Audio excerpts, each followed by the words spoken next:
Hello, everyone, and welcome to our last recording of our semester for our research class.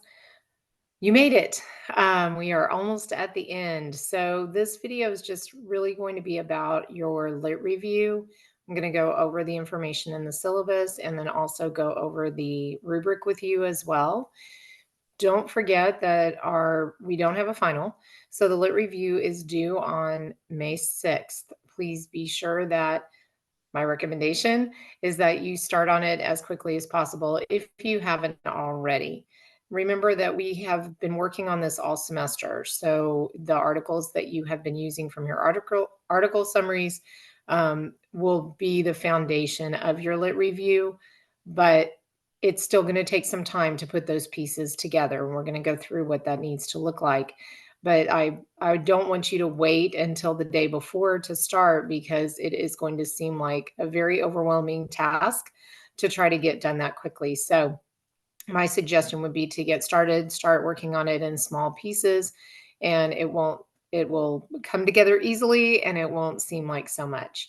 Also, for a little added bonus, if you are watching this video, if you log into Tavera before your lit review is due, so before May 6th, you will get 2 bonus points on your lit review because you do have to log into Tavera so that I can put your information from your rubric in for the KPI portion of the class.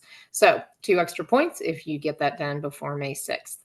All right, so let's get started. First, I'm going to go ahead and go through the information in the syllabus. I know you all can read and have read this, but I just want to be sure that we are clear on everything before we get started. By the way, I do want to mention that the Zoom link is here. And also, my cell number is here. If you have a question that you need answered quickly, or if you need me to check my email for a question that you have, it's okay for you to text me in the next couple of weeks because I know that everybody's going to be working at a different pace, and I want to make sure that I'm able to answer questions for you as quickly as possible. But again, if you email me, I do check my email every day. It just depends on the time that I check my email. So just a reminder about that. So the lit review is the KPI or key performance indicator from this course. To the purpose, as we've been talking about all semester, is to investigate a counseling topic focusing on an intervention or evidence-based technique. That's your PICO question. We already have that part. Remember that your studies that your research that you have pulled should be over the last 10 years. Now, if you have an article that you think is really amazing and supports your PICO question and you really want to use it, you're welcome to use an article that's more than 10 years old. However, you need to have at least the requirements for the quantitative, qualitative, mixed methods, and program eval. Those need to be within the 10-year category. If you are questioning, you can send me a link to the article and I'll be glad to look at it. But a lot has changed in the last 10 years. A lot has changed in the last 5 years. So we want to make sure that the literature that we're using is relevant to our topics for today. Again, we have already selected a counseling topic. We've done our research. Remember that we will be looking at 4 quantitative, 4 qualitative, 1 mixed methods, and 1 treatment or program evaluation article. Now, on the mixed methods and program evaluation, I think everyone was able to find a mixed methods. I haven't graded your program evaluations yet. My goal is to get those graded for you by next Monday so that you'll have those grades back. However, if your program evaluation article was not one that you felt like was going to support your PICO question, it is okay to use 2 mixed methods research articles instead. So that's okay. And then in a moment, I want to show you I want to show you the rubric. I will post the rubric as well on Blackboard, but I will tell you that the format doesn't translate well. So when you look at it on Blackboard, it's not going to look as clean as the format looks here. But I will put that on so you'll be able to see it. It is not going to be anything that is a surprise because we have discussed all of these things already. And I'm going to need to log back into Tavara. So let me do that. And remember, I showed you last week, if you're not sure, in the video last week, I showed you how to log in and where that's located.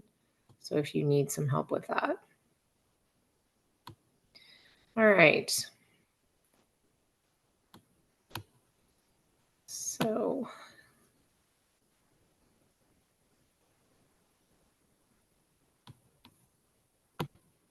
all right, so here's our rubric. This is a semester-long project. We've been working on this since day one. Again, this is the same information that was in the syllabus: quantitative, qualitative, mixed methods, published within the last 5 to 10 years. Again, going back 10 years is totally fine. Peer-reviewed counseling journals. I know that many of you used journals that weren't specifically counseling, but were in a related field, and that is okay. And then the program evaluation, again, if you were able to find something specific and it's useful, please feel free to use that. Also, I wanted to mention that throughout the semester, a few of you pulled actual literature reviews or research reviews to use for your article summaries. And I had asked that you not do that because it didn't fit in with us being able to look specifically at one type of research for each week. However, it is completely fine for you to use research review articles for your lit review. So if that is a reference that you have or came across, you're welcome to use that. All right, so going into our rubric. The first section will be your introduction. This will include a description of your question, your area of interest. So it will include that plus the significance to the counseling field. Be sure that you include that. This is going to be probably, just one opening paragraph. This will also include your PICO question. As I mentioned in the last video, please don't be concerned. It says 3. We are only doing one research question. So in this section, I'll only be looking for your one research question. It doesn't have to be written in exactly the same format as we did for our PICO question, but I should be able to ascertain what the question is from the way that you write this section. And you can see exceed standards would be strong introduction, delineating the topic, and then making sure that the research question is precise and discussed in a way that is understandable. And then mental health obviously has to do with the mental health concern and treatment options, which we've already vetted all your PICO questions, so that shouldn't be an issue. This is the section specifically about your articles: 4 quantitative, 4 qualitative, 1, possibly 2 mixed, 1 program evaluation articles included. Again, peer-reviewed, 5 to 10 years. They need to pertain to your chosen topic. I know, especially at the beginning of the semester, we were struggling a little more to really find articles that matched our topic. If you pulled articles that you did not that you didn't feel were as relevant at the beginning of the semester, you do not have to use those. So you're not required to use your article summaries. Hopefully you will be able to use the majority of them. So then the next section is answers the proposed research question. The materials are clearly related to the topic and research question: strong organization and integration of materials, strong transitions, linking information and research questions. So there were some of the article summaries that I looked at really did not pertain to your research question, and it was something that I pointed out to you in your feedback. So if that was the case, that is not an article that you would want to use. So be sure that the articles that you pull actually pertain directly to your research question. Here's where we get into design and the methodology. So within your description of the research, you do need to define and identify the type of research, qualitative, quantitative, and then you need to, depending on the type, if we're talking about quantitative, you do need to talk about the statistical methods that are used. In every research article, this is a section within the article. This shouldn't be difficult for you to be able to find within your article. That being said, I'm going to stop sharing for just a moment. I do want to be sure and mention your late review is going to be turned in to the Turnitin website. So that does check your articles for any type of match between other articles that have already, or other, lit reviews that have already been turned in. The other thing that Turnitin does is it also has an AI match indicator. I am aware that a lot of us now will use AI in order to help us get ideas and to help us get a format possibly for a paper. That's totally fine. However, there should never be a cut and a paste. And that is something that I'll be looking at when I do the grading. So just be sure that if you are using an AI generator to help you with your ideas, that you make changes to those ideas and you need to make them your own. The articles that you are using are not going to be the same as something that would be AI generated anyway. So your lit review has to coincide with the articles that you're using. So just something that I wanted to mention. All right, so back to our evaluation. So again, discussing the research design or qualitative method that's being used.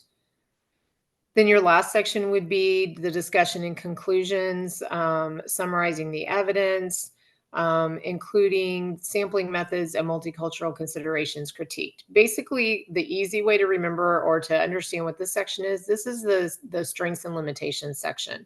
So you're going to discuss the findings of the research. You're going to talk about how the research could possibly also pertain to your specific sample or population of interest for you, or perhaps it doesn't pertain.